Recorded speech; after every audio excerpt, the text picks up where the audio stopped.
They had to listen because of all the images on television and everything else about who was affected by Katrina. This is Blair Durham with Black Wall Street Today, your media hub for all things Black entrepreneurship, politics, news, and events in Hampton Roads and beyond. When I say black, y'all say Wall Street. Black Wall Street. Black Wall Street. When I say black, y'all say Wall Street. Black. Greetings. I want to welcome you to this edition of Black Wall Street Today. I am your host, Blair Durham, and I get really excited about doing this work. I had one listener phone into the station to get information on one of our real estate investors from last week, and she made it a point to say to continue doing the work of Empowerment Talk Radio and that the information being provided is insightful and relevant and that she is a faithful listener. So shout out to you. Thank you so much. I want to encourage listeners to follow us on social media at Black Wall Street Today on Facebook and Instagram.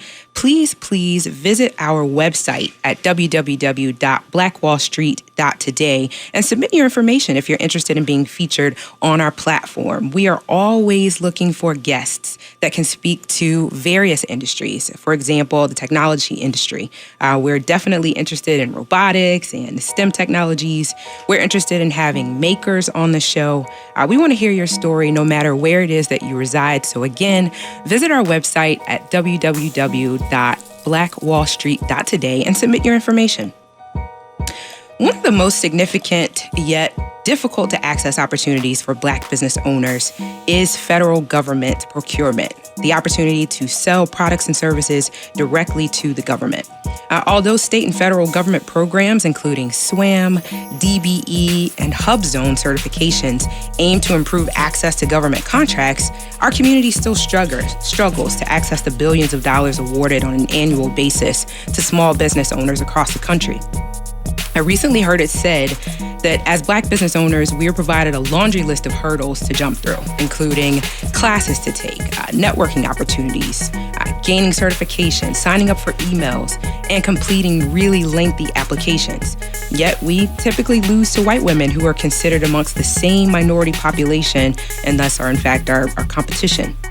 The recent Virginia Beach, Virginia disparity study is a testament to these and other statistics surrounding the lack of equity in access to government contracts.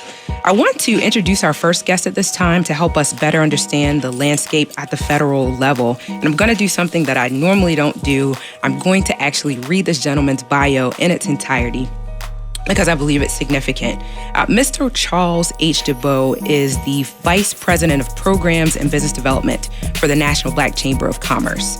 Over the last 17 years, he's gained extensive experience as the liaison to the NBCC Global Federation of Chambers in North, Central, and South America, as well as the Caribbean, Europe, and Africa. The NBCC has evolved as a global advocate on behalf of Black businesses. The National Black Chamber of Commerce is dedicated to economically empowering, sustaining African American communities through entrepreneurship, capitalistic activity within the United States, and via interaction with the Black diaspora. Mr. DeBow has focused work on the unconventional challenges confronting African American small businesses, its advocacy and opportunities, along with the operational challenges of nonprofit organizations in particular. His responsibilities include concept, implementation, administration, and management of the organization's programs. He also directs policies, initiatives, advocacy for public policy concerns, and represents the NBCC periodically on congressional subcommittees. Currently serving as the co-chairman of Economic Opportunity of the United States Department's U.S. Columbia Action Plan on Racial and Ethnic Equality, which is a program conceived to provide solutions for conflict resolution for the Colombian Civil War. Mr. DeBow is the son of one of the original Tuskegee Airmen. He is a graduate of Indiana University. He spent over 13 years in various capacities with CBS Records and 10 years as a marketing consultant, developing campaigns for clients such as Michael Jackson, Prince, Janet Jackson, Sade, Earth, Wind and Fire, Pink Floyd, Bruce Springsteen, Luther Vandross, Teddy Pendergrass, and many more. Today, the NBCC is striving for entrepreneurial diversity with infrastructure development, ITC, housing, energy, agribusiness, cannabis, manufacturing, and natural resources with emphasis on socially responsive and inclusive practices. Mr. DeBow is presently overseeing project developments in Colombia, Cuba, Suriname, Jamaica, Ghana, Botswana, as well as Kenya. Mr. DeBow, are you there? I am. Well, welcome to the call. Thank you so much for being here. It's an honor and a pleasure, and we have such respect for the Hampton University and the Tidewater community. Fantastic. It's good to have you on, and thanks again for being here. Please talk a little bit about how you and your family got into this particular work, Chuck. This is it really was a natural evolution. The chamber is actually founded by my sister and her husband, and they had been active in a political campaign for the campaign for the governor of Indiana, which was Evan Bayh at the time. And as a result of his winning the election, they were looking to fill certain spots in the administration. And one of those had to do with minority business contracting for the state. And it was a procurement type of position. In that position, the goal of it was to increase the amount of black businesses that were actually doing business with the state. Very similar to what you were mentioning in your entree about the ability for businesses to do business with the government. In this case, it was on the state level.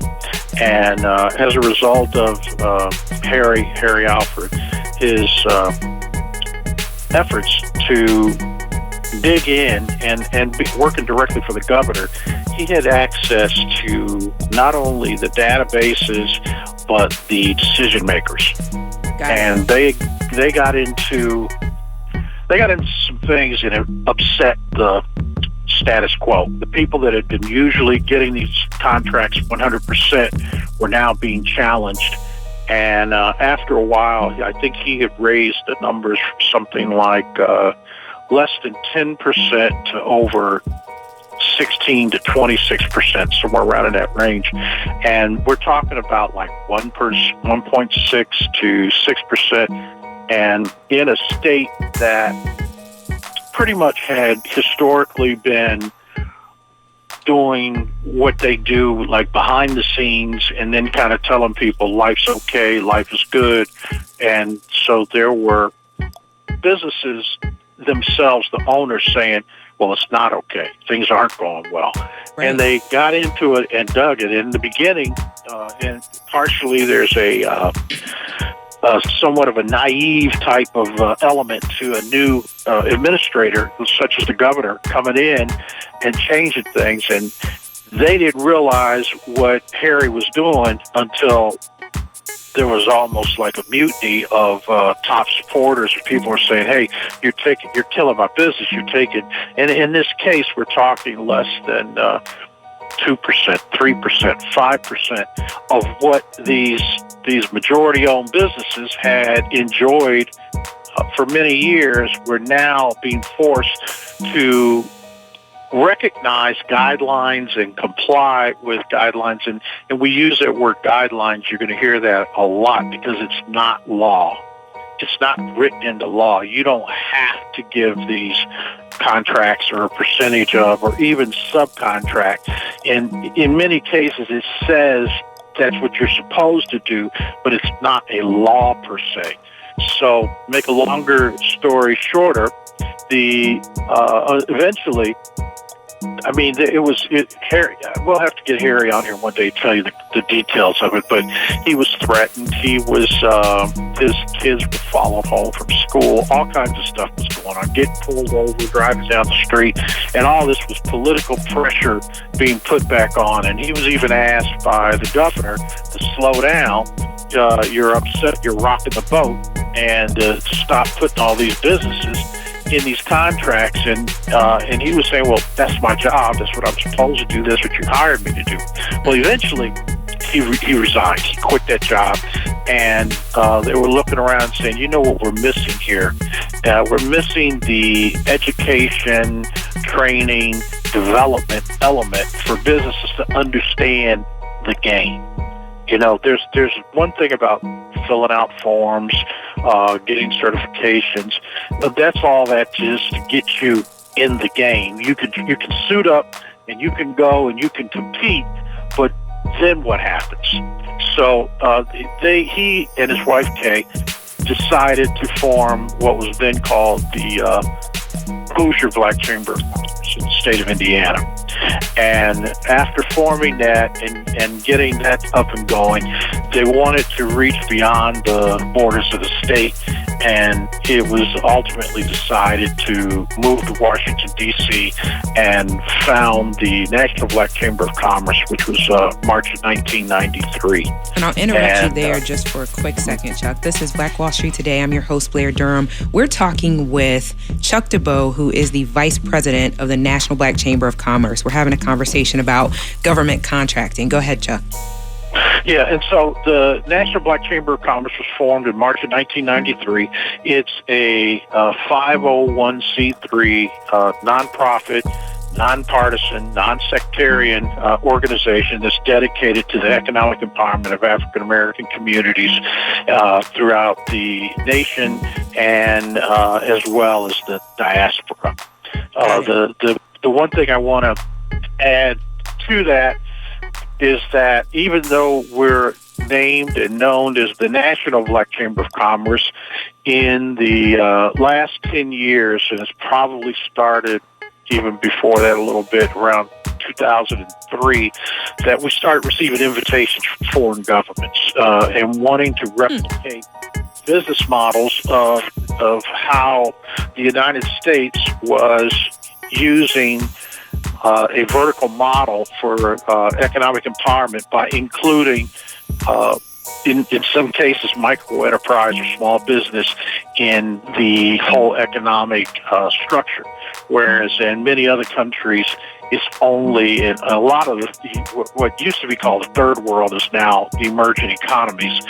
They're opening up and figuring out that you got to include your people, not just let the Chinese or some foreign entity come in and say, hey, give us this opportunity, we'll give you this money, and we'll do this, that, and the other for you, but we're going to bring our own people, our own materials, and do it our way. And then when it's all said and done, you get maybe a road or an energy plant or something, but the added value and the economic impact on your community, on your country, on your people is far less.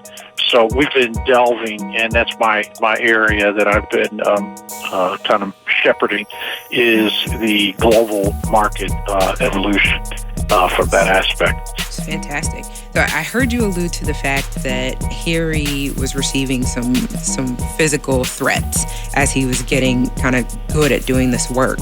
And I also have read that in one press release, you all say that the numbers were as high as 30% in terms of minority contracting under George Bush's administration. Tell me, what accounted for that rise, right? And then what has changed since then? Because the numbers have declined significantly, right? Yes. I think the big turning point under George Bush, and let me take a step back from another perspective here. We as individuals are of a mindset, and technically we're independent. We're neither necessarily Democratic nor Republican, and as you advocate on behalf of a cause, of a disposition, of an entrepreneur, particularly a black entrepreneur, different administrations, regardless of whether they're red or blue or independent, whatever, they have different approaches and different policies. And we really had initially felt that it's very possible that George Bush could have been one of the worst presidents. And this was at the time and coming out of the Clinton administration and what we had started to realize different successes within the other challenges. So you get certain things that that an administration does that aren't helpful, and then they kind of like, I hate to use this phrase, but throw you a bone. They give you a little something over here, but there's the institutional challenge or problems or the systemic problems that continue on and on and on through the decades. And it has a approach where do they want to dig in and stir that up or not? So to kind of, they have a phrase called kicking the can down the road. Well, they'll do a little something to calm some people down and whatever. Well, the big thing that happened under George Bush was Katrina. When Katrina hit, particularly like that Ninth Ward down there in New Orleans, there are, and you probably have something similar in your area as well, and I think some of the disaster relief, but FEMA has a standing contract with maybe 10 huge companies. And when a disaster hits, they don't have to talk to anybody. They don't have to wait. They just come in and start going to work. They're already under contract, and it was designed to be set up for the reaction time to be immediate. And so there were many, almost all the local businesses. And the best example was in the mortuary sciences area. So there were a lot of people that died and lost their lives in Katrina, and many of them were black, and they lived in the Ninth Ward, the disenfranchised, the poor area. It was the hood, and many families had a funeral home or were connected to a church, and that church was connected to a funeral home where they wanted to be able to say, can you take care of the body? Well, through FEMA, and this was under a company that people probably heard of called Halliburton, that had, which is another nemesis to black business in many cases, is a bundled contract. So they had the contract to do a lot of different types of services, but one of the types of things that they kind of fell under their area of responsibility was mortuary services. So they had subcontracted to a company from Brazil that you couldn't go in and you couldn't get your family out body-wise and deal with it and get them buried for having to go through some company from Brazil, and it was outrageous. There were we had a company that called us up and told us that it was a black man, an African American man, and we really didn't want to kind of believe it. He said he owned a concrete company, and that FEMA had come in and used bolt cutters, cut open his inventory. And inventory in this case is gravel and sand and things you use to make concrete with, and they just took it. And when you saw on TV these huge bags that were dropping from helicopters trying to stop the overflow of the jetties, the retaining walls that were the canals were built on, the actual land is below sea level. So they had built up the walls, and the name slips my mind. It'll come back of what they're actually called, but they are to protect the canals of water from coming over the sides and flooding these areas. Well, Katrina was so heavy that it washed out these walls, these hills, like they were made of soil on the sides of the canal, and so they were trying to catch them up. So they took his product, and I believe at the time it was over $650,000 worth of inventory, and he was calling us up and said, listen, they're not going to pay me. They're just taking it, and they're claiming it, and nobody's doing anything. And we said, what? So basically what happened was Harry had wrote some articles, And there was a gentleman that worked for President Bush named Karl Rove. Karl Rove was very intelligent and astute, and he would pick up on social media, news items. Social media back then wasn't anywhere near like it is now. But they picked up on it, and they said, Harry, listen, come on in for a meeting and tell us what's going on. And surprisingly, they didn't really know the on-the-ground incidents of what was really going on. And so Harry came in and said, listen, you've got to do something about this. This is outrageous, and we can't support it. We won't, we were really jumping up and down on their desk and rattling and raising Cain. And it was a time where they had to listen because of all the images on television and everything else about who was affected by Katrina and what were they doing to these people, and the images of all these people living in the Superdome and the people trying to cross the bridge. And it was just a really challenging time on how do you govern all your people, not just some of your people. How do you take care of folks? So essentially, he said, Harry, give us 2 weeks and then go back to, these were the huge construction companies primarily. There was Halliburton, there was Shaw Bechtel, there were a couple other huge household name type construction companies. And he said, give me 2 weeks and you go call them up. Well, ultimately, when we called them back in 2 weeks, they said, listen, what do you need? What do you want? Here's what we got. So ultimately, there ended up being something like $6 billion worth of contracts that went to black businesses as a result of that. And that was a clear indication of us of the implement and the compliance, if you will, with guidelines or whatever. In this case, it was a little bit more emergency, so it had a little less to do with guidelines, but it had everything to do with it when you're at zero and you go from 0 to maybe 1.6% or 2%, where the guidelines say you're supposed to be up maybe around 8, 9, 10, or 12%.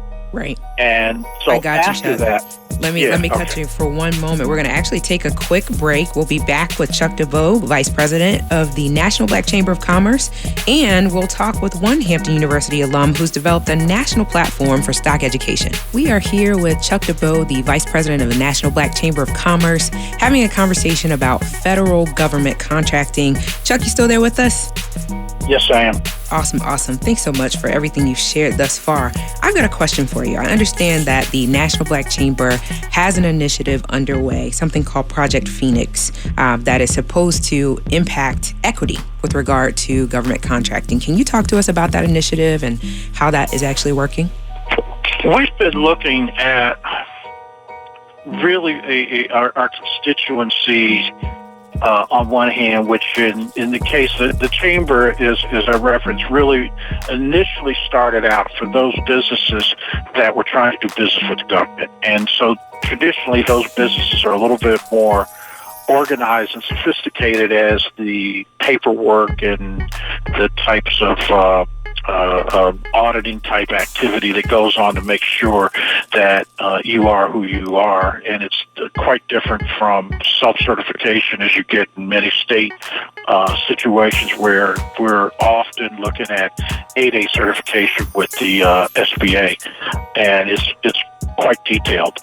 So the issue that came about was that there are a number of companies, a good number, that, and I believe it's over 5,000, something like 5,600, that are actually certified as 8A businesses, but less than a handful. I mean, really obscene bad numbers are actually getting contracts. And so your gut reaction is to charge the hill and go after the government and say, this is terrible. What's wrong? But when you drill down into it and get into exactly what has happened and why and really get to the nuts and bolts of it, often you find out that there's a lot of texts that are called, and I say that as a cliche, where little things like a letter was off on their email address, on their application, or on the record.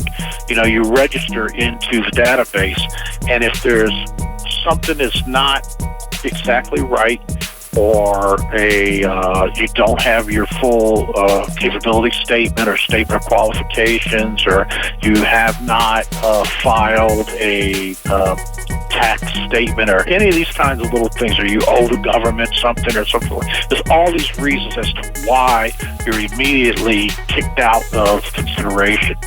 Then there is a whole other part. So let's call that the technical aspect. Yeah. Is your paperwork in order? And just to be clear, it sounds like you're saying that perhaps we're just more likely to make those kinds of mistakes, and that's why there's the disparity that exists. Yes, but it's not ethnically systemic. Okay.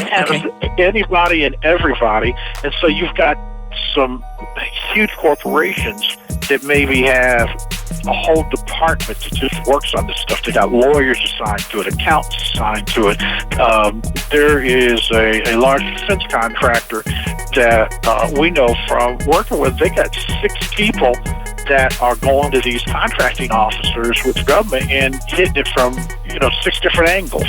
Okay. But these are companies. So that we may not be staffed $1 billion. well enough to take advantage of these kinds of opportunities. Then could be Well, another.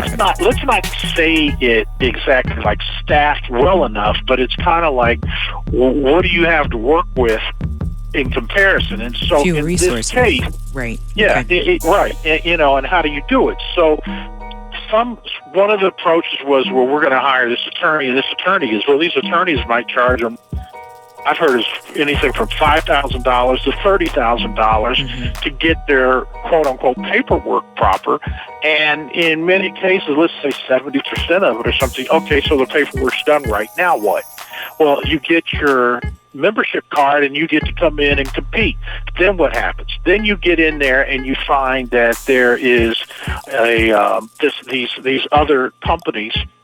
In many cases, they're made to look like they're parallel to you. And you had mentioned it in the beginning about when this was a good one, when there was a bill that was passed under President Clinton that had to do with China, and I forgot exactly what it was, but what they do is, buried in the thousands of pages relating to the bill against China, there'll be something in there that says now white women can officially be recognized as minorities. Right.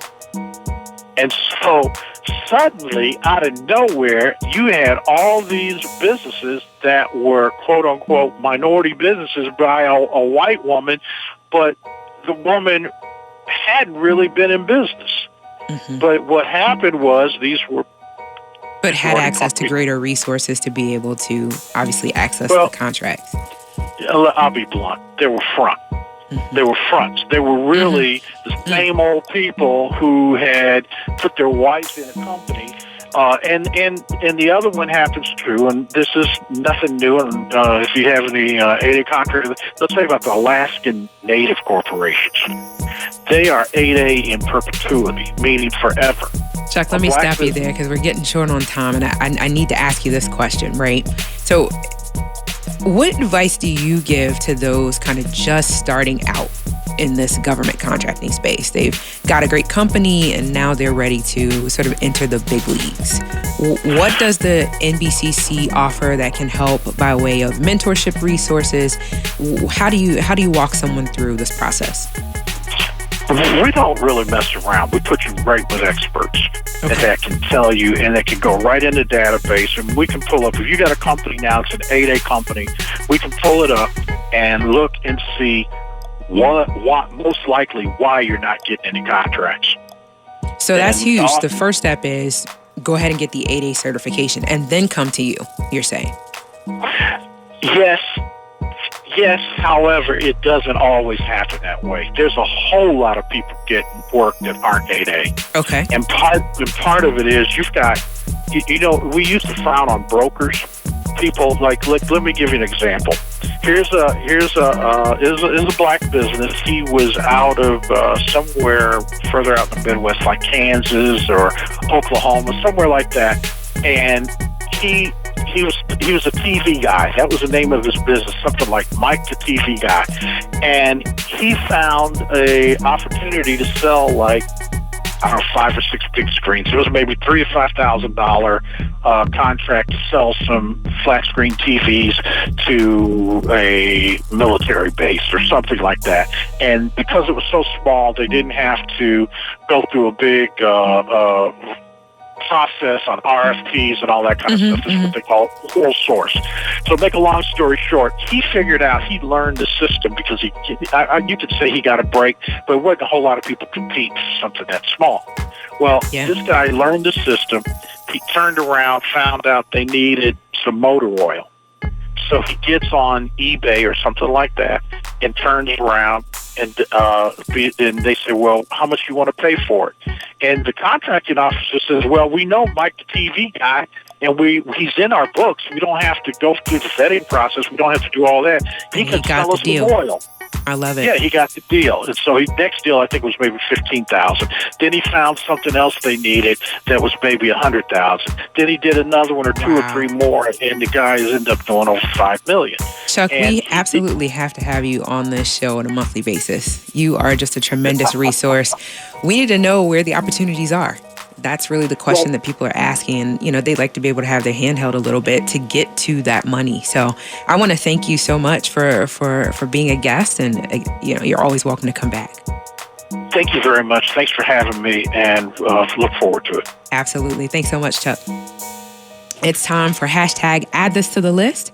Powered by Hair by Aisha. For all your hair care and styling needs, 757-816-6297. That is Hair by Aisha. Today, we're adding an incredible resource to the list that will assist in entrepreneurship through a better understanding of the stock market. I want to share this gentleman's bio. He is a Hampton University alum. Mr. J.R. Fenwick is the founder and CEO of flipthatstock.com and holdthatstock.com, education and technology companies that specialize in teaching people how the stock market works and how to make money flipping and holding stocks using the latest technology.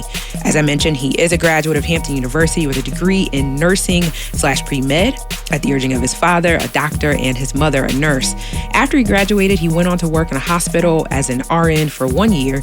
Not really wanting to go to medical school, he entered corporate America, taking on various positions in sales and marketing in the pharmaceutical, medical equipment, and diagnostic industries. However, his true passion was being an entrepreneur. While at his corporate job, Fenwick began teaching each of his passions, including recording and producing music, martial arts, coaching, and marketing, and turning them into profitable little businesses that combined surpassed his 6-figure corporate salary, and he quit his $100,000 a year job. He went on to write the award-winning book, How I Quit My $100,000 a Year Job, to inspire, motivate, and educate others on how to turn their passions into profits. He even launched a TV show called The Kick Your Boss to the Curb Show. He became a featured speaker at many entrepreneur conferences on the topic of turning your passions into profits. Little did Fenwick know that after purchasing a piece of music equipment for his recording studio from a stranger, who later became one of his best friends, that he would develop his biggest passion of all, the stock market. His new friend encouraged him to learn how the stock market works and how to actively find, research, analyze, and buy and sell stocks. Fenwick began learning about the stock market from his friend and taking stock market courses, and even hiring a personal coach to accelerate his learning. He started investing or holding stocks and then began trading or flipping stocks. He developed a talent and a skill for flipping stocks. He began telling his friends about how the stock market works, and they began asking him to teach them. They also began telling others about him, and soon Fenwick was getting requests from all across the country to teach how the stock market works and how to flip stocks. That's when Fenwick actually started flipthatstock.com. Since starting flipthatstock.com, Fenwick has been featured on numerous radio shows, giving him insights on the stock market. He's also the featured speaker on the stock market and how to build a successful business at numerous conferences across the country. He recently started Hold That Stock for those interested in learning a fun and easy way to invest in the stock market from their Android and iPhones. His new book, How I Quit My Job and Built a $1 million Company, is scheduled for release later this year.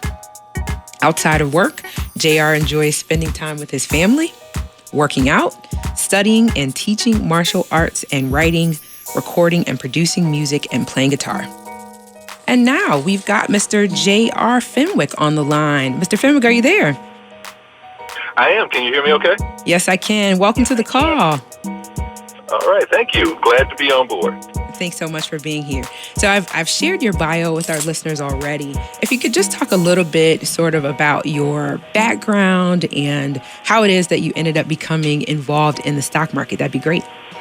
Yeah, sure. So I grew up in Ohio, and I kind of have an interesting background because my father was a doctor, my mother was a nurse, and so the game plan was for me to go on to become a physician or a dentist.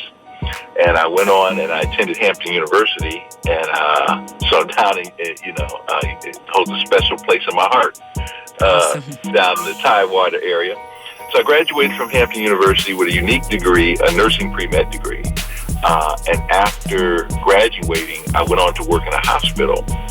And while working there, I decided, it really wasn't my passion or desire to go on to become a doctor or a dentist.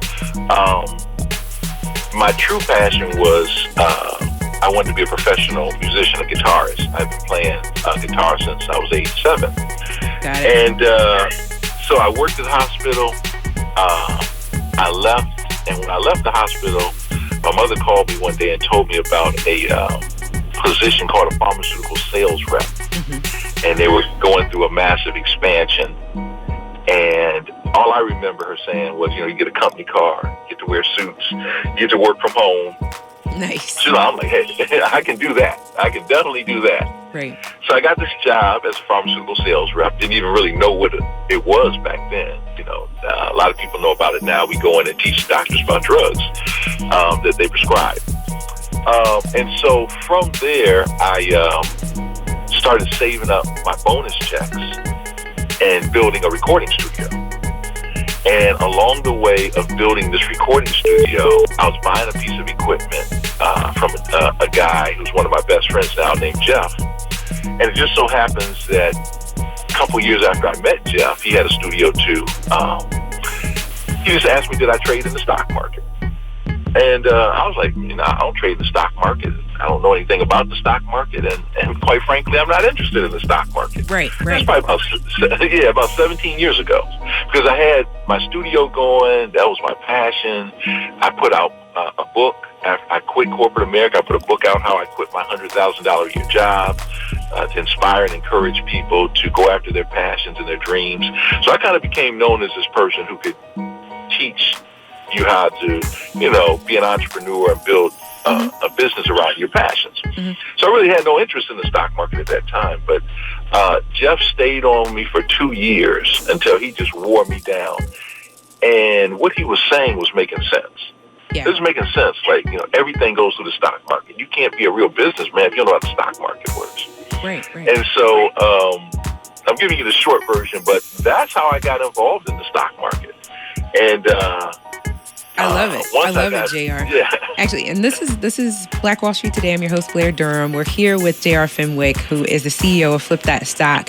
Let me ask you, JR, I want to kind of dive right in. What are some of the myths associated with the stock market? Obviously, 17 years, you've learned a ton, right? What are some of those myths? Yeah, I hear it all. Here's the top probably 4 or 5. First one is you got to be rich. You got to be rich. That's a rich people's thing. And that's not true? No, it's not true. I mean, maybe think about this. A lot of people got rich because they got in the stock market. Right. Okay. Okay. And so entrepreneurship plus the stock market is a perfect combination. Look at all the wealthiest people in the world. If you take Jeff Bezos, who's the founder of Amazon, right? Yes. He started this little company called Amazon. As it grew, he got stock ownership. It's the stock ownership in the company that makes him the wealthiest man in the world. What about Bill Gates? Started this little company called Microsoft in his garage, grew it, became one of the wealthiest men in the world. Well, they don't pay him $50 billion a year. It's because of the stock ownership in his company. Let's take this guy, Steve Jobs, who started Apple. Same thing, started in his garage, built it up, got stock ownership. Elon Musk of Tesla started this company, got stock ownership. That's where the wealth is. Even a shining black example is Kathy Hughes. Owner of Radio One and TV One, all right? Started this company, and then she took the company public. That's where the wealth comes from. So you don't have to start off wealthy. You just get in the game. So that's one thing. Another one is you got to have a degree, you got to have a certificate, you got to have a license to get in the stock market. Stop it. No, you don't. You don't have to have any of that to buy and sell don't need stock a license for yourself. Okay. No license, no certificate, no degree. Now, if you're out here and you're giving people stock advice as an advisor and stuff like that, yeah, you need to get licensed. But if you're doing it for yourself, you don't have to have any license. You don't even have to have a degree. You know, you do have to be educated on the market, but you don't have to have a degree. Another one, I hear this one, it's gambling. You're gambling when you go in the market. Well, I'll call myself a common sense person. If 90+% of wealthy people are in the stock market in some way, shape, or form, are they just excessive gamblers, or do they know something we don't know? Good question. See, it's not gambling. You control your risk when you go into the market, but people don't know that. You can say exactly you can say, I'm willing to risk $20. If the stock doesn't do what I want it to do, then you can put certain measures in there that are automated to sell that stock for you and get you out of it. A lot of people don't know this. And then another one that I hear all the time, it's just too complicated. This thing, it just looks. And that's not true, JR. It's not too complicated. It is not true. It is not. It's not complicated. When it's taught in the right fashion. And I learned that I have this talent for teaching it mainly because of my health background. And I had to learn a lot of complex information and then go teach it to the doctors. And the doctors don't want me coming in there talking about chemical structures, right? Yeah, what does the drug do? What are the side effects? How many times do they take it a day? Stuff. So we had to learn all this and simplify it. So everything I do now, I just look at it, and I look at what some of these people who I meet at these conferences who are trading and investing in stocks, they don't have no pre-med degree from Hampton University. They ain't smarter than me. So I'm like, oh, no. It's the desire. It's the desire. That's what it gets down to.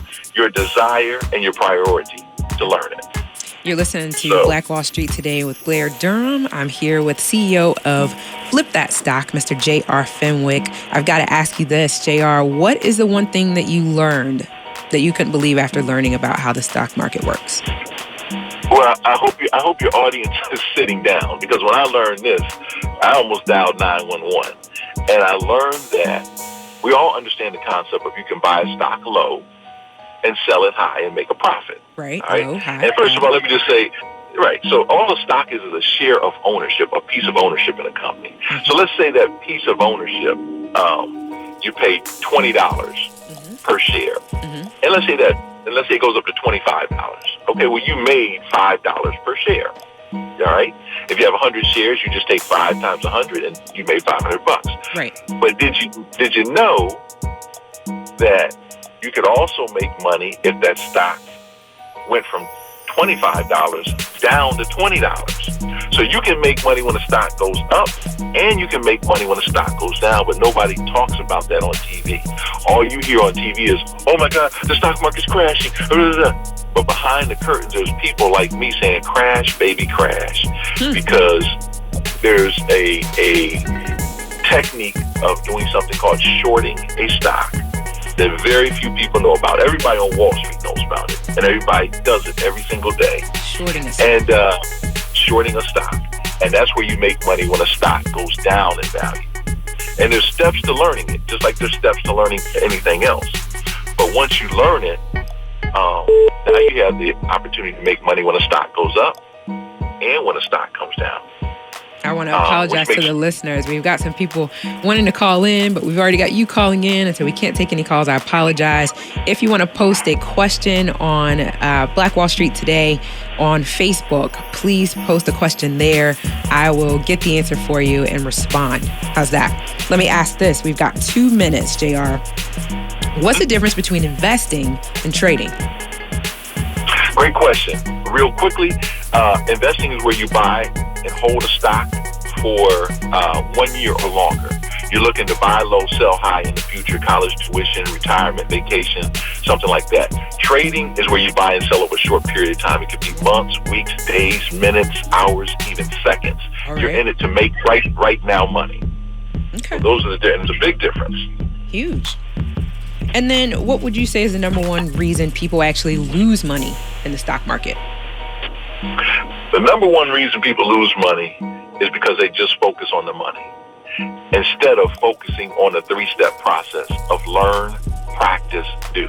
Imagine if you got in your car and you didn't know how to drive your car, but all you focused on was, hey, I want to drive my car to the park and show all my friends my car. But you didn't know the process of driving. And that's what people do. They just focus on the money. No, that's backwards. Focus on the education, focus on the practice. That gets you to the doing. So it's a 3-step process. 3 steps. I got it. Hey, listen, JR, I'm looking forward to having you back on the show on a recurring basis. I want to thank you so much. Stay with us online at Black Wall Street Today on Facebook and Black Wall Street Today on Instagram. And then follow us on Twitter as well at BWS Today. We look forward to talking again next week. Have a wonderful week.